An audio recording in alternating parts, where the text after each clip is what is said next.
the production possibilities curve, or frontier as it's sometimes called. Thus far, we've introduced two of its four key properties. Scarcity, which means there's a trade-off or opportunity cost to anything you do or consume. More resources into making guns for, say, homeland security means less resources available to make consumer goods like butter. Guns versus butter has been a cliché of economics for decades. Property 2 of the curve, the law of increasing opportunity costs. The more you want of anything, the more you'll have to give up of other things. There remain two more key points about the curve. Point number 3. An economy is always trying to produce on the curve instead of inside it. That is, imagine that the curve or frontier represents everything the economy can provide. Say, every possible good on one axis, every possible service on the other. If it uses the resources efficiently, the best way it can, then it'll be somewhere on the frontier. This much of goods, this much of services, or perhaps this much and this much. But now suppose there's unemployment. People sitting around who want jobs but can't get them. If working, they'd be providing goods and/or services, but they're not.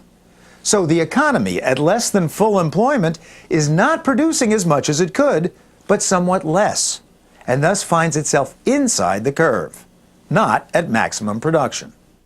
Economist Kent Ford. One of the best examples of being inside the curve is the Great Depression. We had massive unemployed resources. We were way inside the curve with 25% unemployment. Some industries were operating at 20% of capacity. There was a great deal of misery.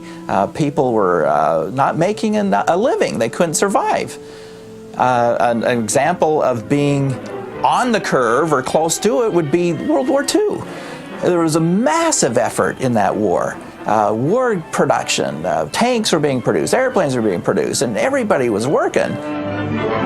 The strong with their willing muscles, and those less strong, but as willing, the braided schoolgirls, the white-haired grandmothers, the old young, the young old, working together in intimate harmony. And working hard, working overtime, we were really pushing our maximum as far as our production possibilities.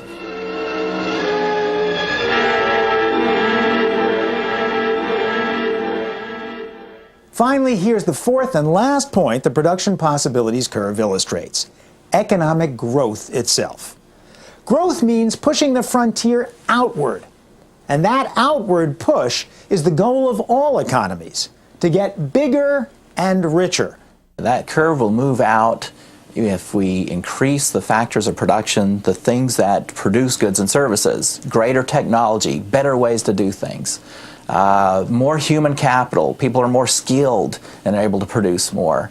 If companies invest in physical capital, if there are more machines and factories that produce, that will increase the production possibilities. And more people in the workforce, more labor, through either more people entering the workforce, greater labor participation rate, or more immigration will push that production possibilities curve outward.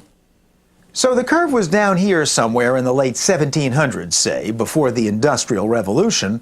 But as we steadily came up with ways to produce more, we could have more of pretty much everything.